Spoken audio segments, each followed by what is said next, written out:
Hey everybody, Doug here again with Hope 360, and I have Stacie Rhodes here with me. Stacie, welcome. Hello. Thank you. Thank you. I'm so happy to be here. Oh, good. I'm glad you're. I'm excited that you're willing to share your story and share your testimony. I think people will be blessed. I'm praying they will be anyway. I'm sure Amen. they will be. What you're going to share. Why don't you just start out by just tell us your story. Just share your testimony with us. Absolutely. So I was incredibly blessed to be raised in the ministry. I grew up in a Christian home, and my parents from the onset were serving in the church. My dad was a music and education pastor, and my mom served alongside of him. And so I feel like I checked all the right boxes, like our family was checking all the right boxes. And I think what I didn't realize at the time was I was developing some of this rose colored glasses when it looks at what a Christian life looks like. If you do everything right, then it's going to be this blessed life. And, what wrong could there be? And we started, I feel like the Lord really started working with that mentality when we had different things happened to our family or different choices were made. And so one of them was my sister actually got pregnant right after high school. And it was a pregnancy out of wedlock. And the church essentially turned us away and said that my Mm. dad was no longer fit for ministry and that he should have had his house in order. And so Mm. my life was What year was disrupted. that? What school year or what? Or no, like was it back in the 80s or Yeah, so this 90s? was 2000. It was in the Oh, 2000s. 2000. Okay. Yep, my Yeah. niece was born in 2004. So, Okay. yeah, so you would think that wasn't there, but it was a more legalistic church that we were serving in. And so little surprising by that, but at the same time, they looked at a pastoral staff as a ministry that your house needed to be in order. And so Yeah. they held my dad accountable for an 18-year-old's choices. And so that was tough to work through. The church hurt, but we went to a different church and school, and my life was disrupted. So selfishly, I'm thinking frustration and anger. There's a lot of grief that started building up there of my world being disrupted and having to change as a sophomore in high school for actions from a sister. But Mm. I kept sensing in my spirit God saying, "Do you trust me? Do you trust me? Like, am the God that you are daily doing devotions with, because it's the checkbox, do you know my nature? And is this about me and you, or is this really about you being a good Christian?" And so I was sophomore through my college years. I ended up playing basketball in college, and so I was in a very secular world in athletics, and that was wonderful. But the foundation that I had built kept me and my principles strong. At the same time, I felt like there was consistent moments of God wanting to know me and him wanting me to know him for who he is. And I would say the second testing of that was after my master's. I had graduated, was living at home, and I was actually at a grocery store grabbing some items for my dad's birthday cake. And I hopped on the phone with my mom, and she ended up hopping on a bike at the same time. And I didn't realize that she was trying to do two things at once. I should have, but she didn't put on her helmet. She just gets on the bike, was having a little phone call, going about 10 miles an hour, ended up going over speed bump, losing control, and flipped over the handlebars and hit her head and Mm. Mm. had a inoperable brain bleed. And so I hear the accident, hear my dad like turn around and find her. He and my niece had been riding bikes ahead of it.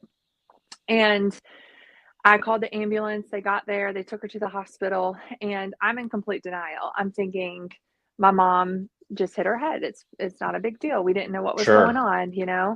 And once we get to the hospital and we're sitting with doctors, and the doctor comes in and says, "We cannot operate, and this is terminal. You have hours with her." Oh my And goodness. again, it becomes, but wait a minute, God, that's not how this works for people who have checked all the boxes. That's not how this works for someone who, hasn't done horrible sins. Right.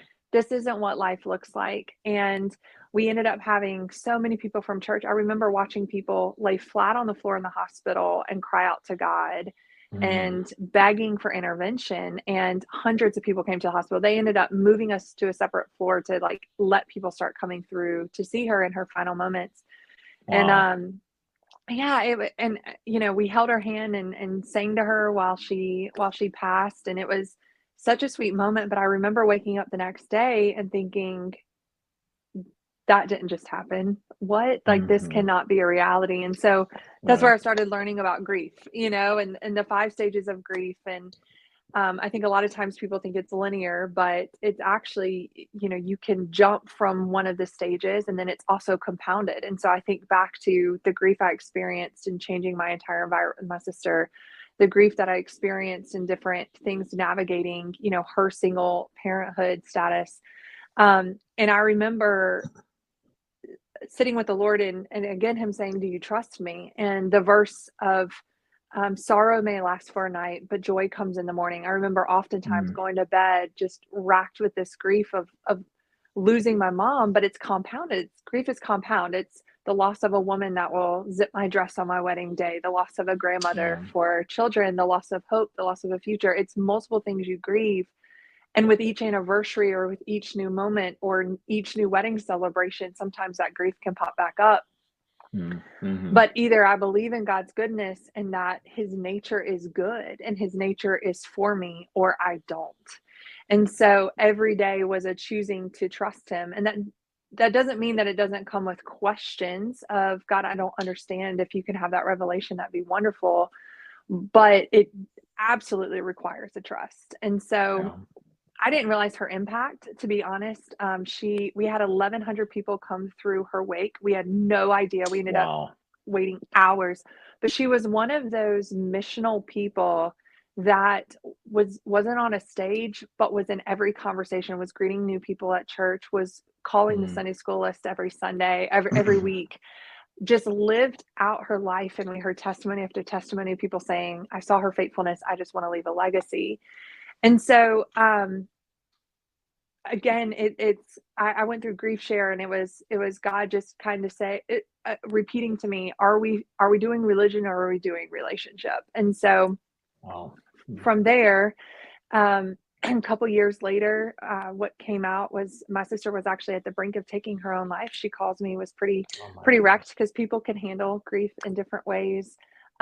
We had been through a lot. We'd actually been in the home of a friend who committed suicide while we were there. So we just kept Mm. seeing death Mm. and loss. And so my sister communicated that, she'd actually been in addiction and that she was somewhat at the end of her rope. And so the Lord opened a door for us to encourage her to go to recovery. And she went into recovery and has been sober for years now. Mm. But again, it's all these moments, there is a grief element when what we think will happen or what will play out is very different, Mm. because God has a different plan, and also he can make good out of what happens to us. And so I think if I had to share my story and all the little details of what we navigated through, it really comes back to the goodness of God. And that in Psalm 23, it says his goodness and mercy follow us all the days of our lives. And I think that sometimes we forget there's a following for that, because what we're seeing right in front of us is loss and grief and sadness. And we have all of those emotions that we do need to recognize and sit in, Mm. because we are human and Jesus met us in humanity. He wept before he raised Lazarus from the dead. So there's a humanity, that an emotion that we get to sit in. But what is truth? And the truth is that God is a good God and he has goodness for us and he is trustworthy, and that he'll be there. His mercies are new every morning and he just wants a relationship. Yeah. Wow. Wow. Yeah, I didn't know all that. I knew kind of some of the broad strokes of your story, but yeah, you and your family have been through a lot. So just backing up a little bit, Yeah. how old were you um, when your dad, was no longer, when they asked him to leave the church, and then how old were you when your mom passed? So I was 14 when Okay. they asked him to leave. My niece was 15 when she was born, so about 9 months later. And then I was 23 when my mom passed. Okay. And Hmm. you were a Christian since what age? I rededicated my life with my mom at 9 years old. That's when I remember the conversation. I Okay. had made a verbal commitment much younger, but that moment at 9 was when I really remember the moment. Yeah. The reason I Hmm. asked that is as you were telling me all this or telling us this, that, it's like, wow, I'm I'm thinking how awesome that you were a Christian. You were able to pull from your faith or, what Mm. was grounded in you Hmm. and not veer from that. Like you said, I'm sure Mm. there's grieving, there's doubts, or there's Hmm. not doubts, but there's questions that you probably had, Hmm. But it sounds like you were able to, yeah, I don't know how else to put it, but pull from your faith and just you were grounded and Hmm. you knew where to go. You knew what to Hmm. do.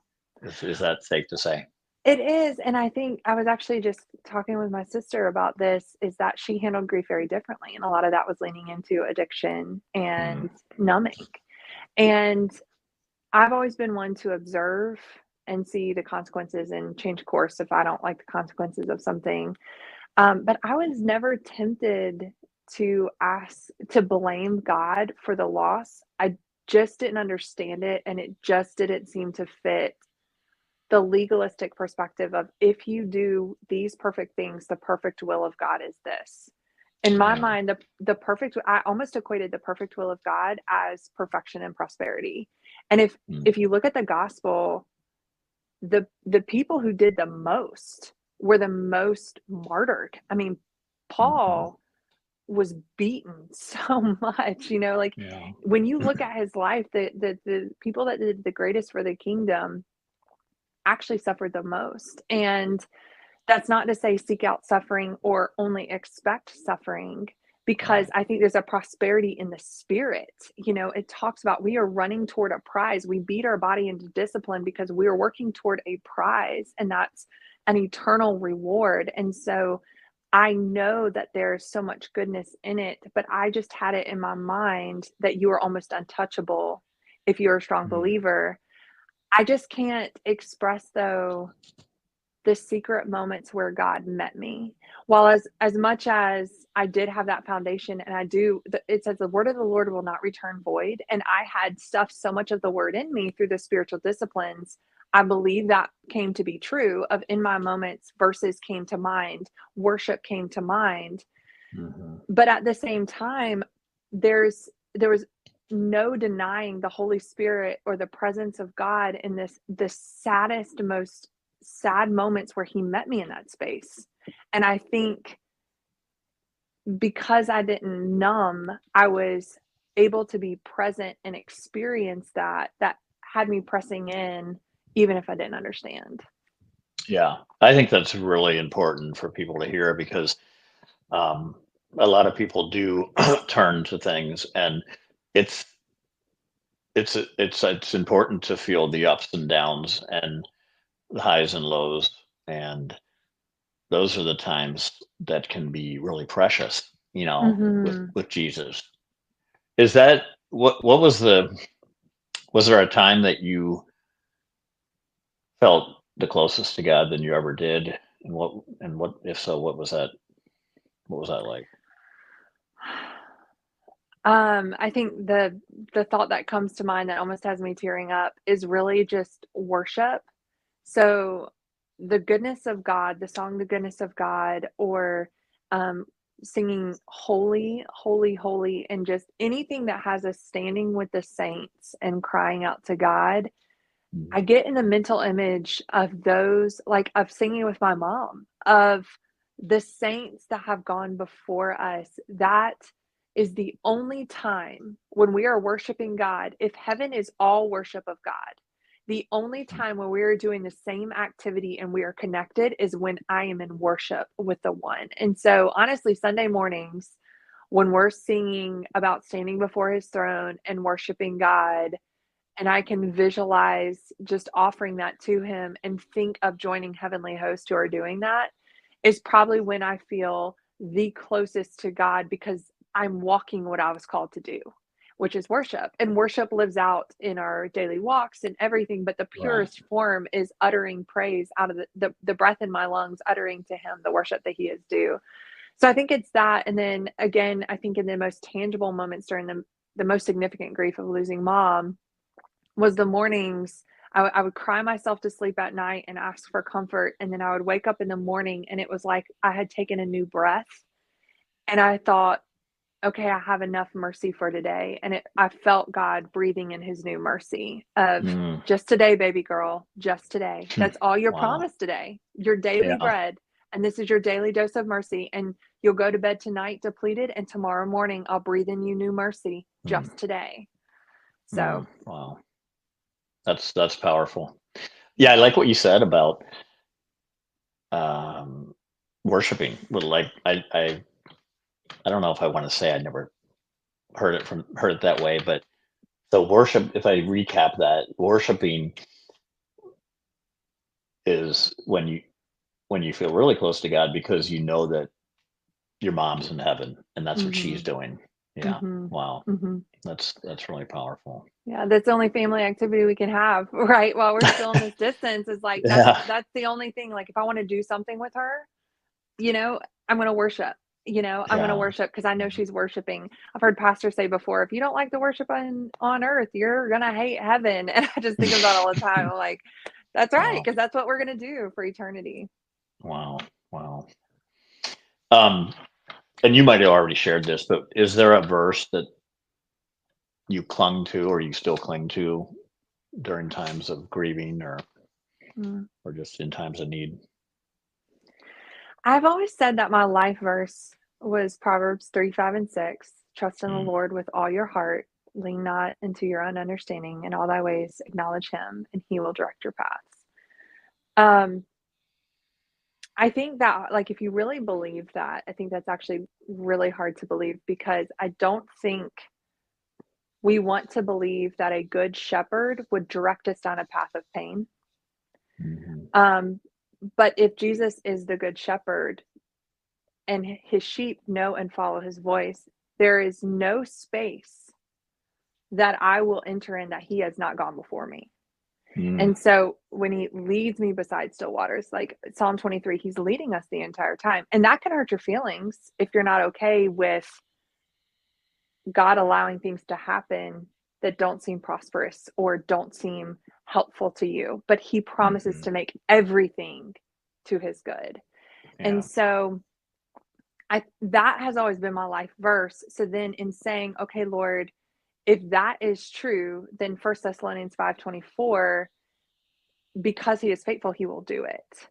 And so I think there's been multiple verses that have held me up.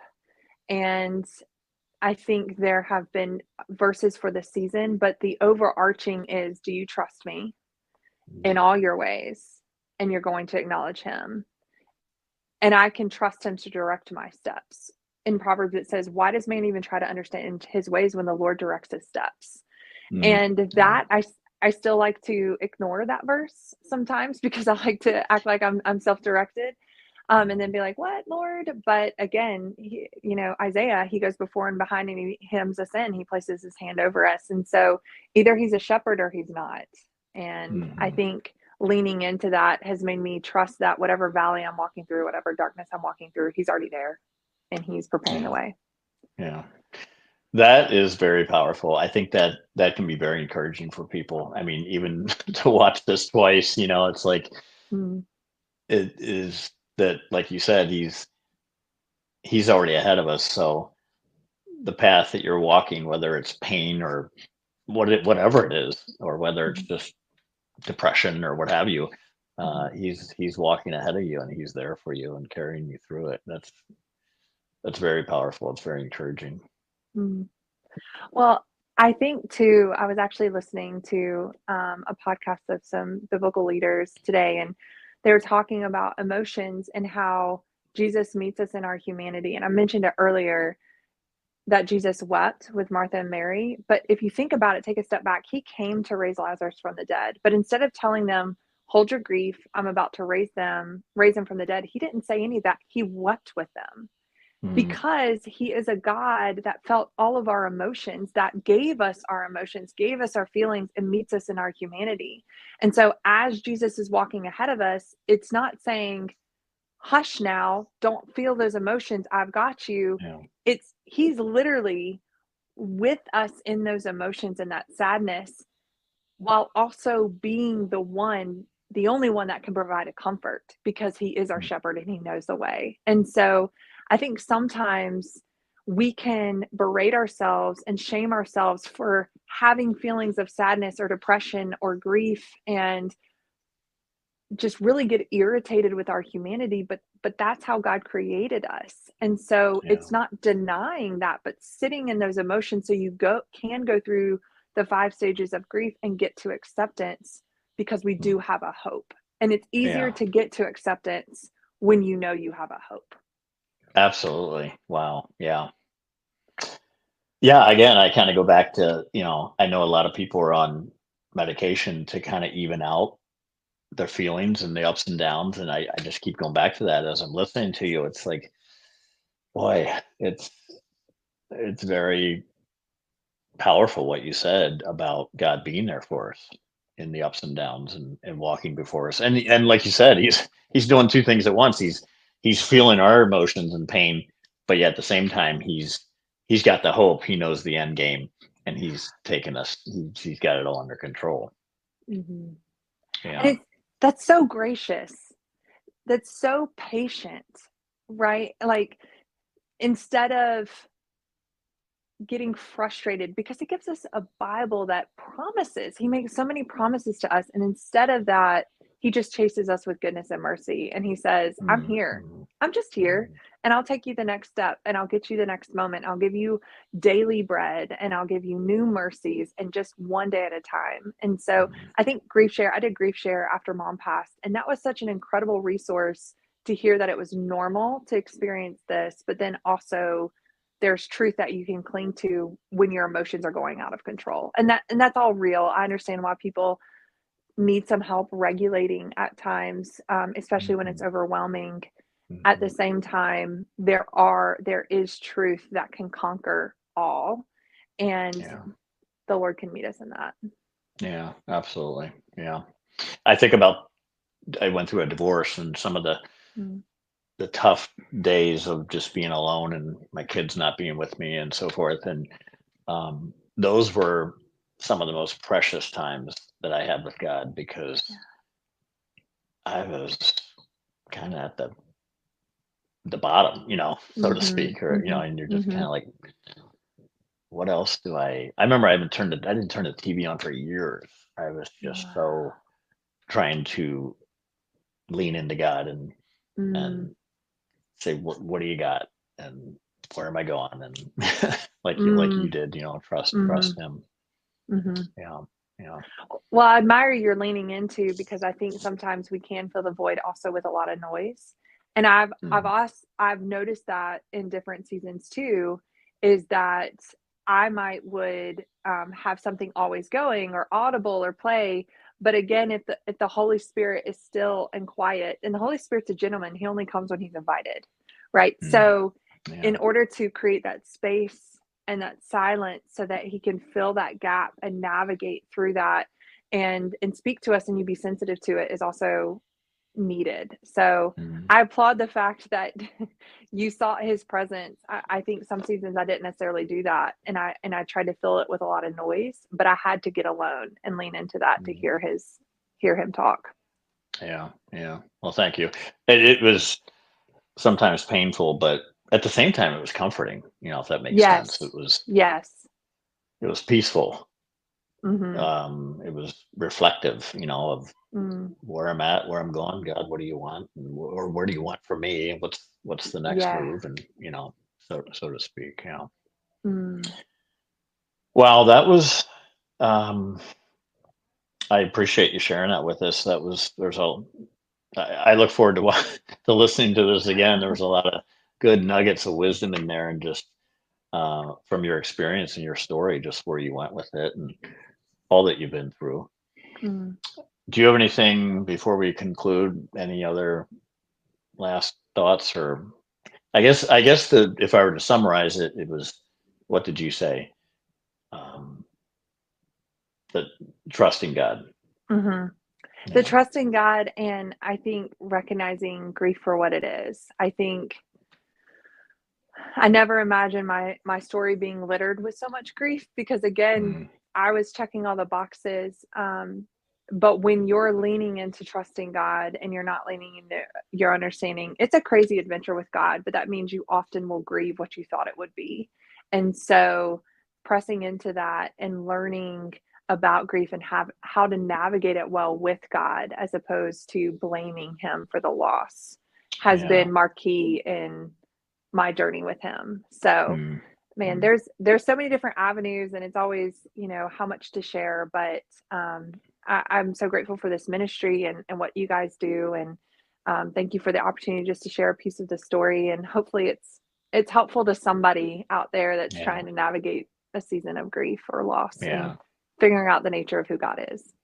Yeah. Yeah. I'm sure it will be. And again, thank you, Stacie, so much for sharing and being vulnerable and coming on here and telling us some of those details. I'm sure it will bring people hope. Oh, I pray so. Pray so. Yeah. Yeah. Thanks. And everybody watching, if you would, help us get this video out there by liking it, subscribing, or even commenting on it, whatever social media platform you're on. It just helps the algorithm kind of get it out there more. So we appreciate that. And again, Stacie, thank you again so much for coming on and sharing your story. Absolutely. It's been an honor. Thank you so much. You're welcome. You're welcome.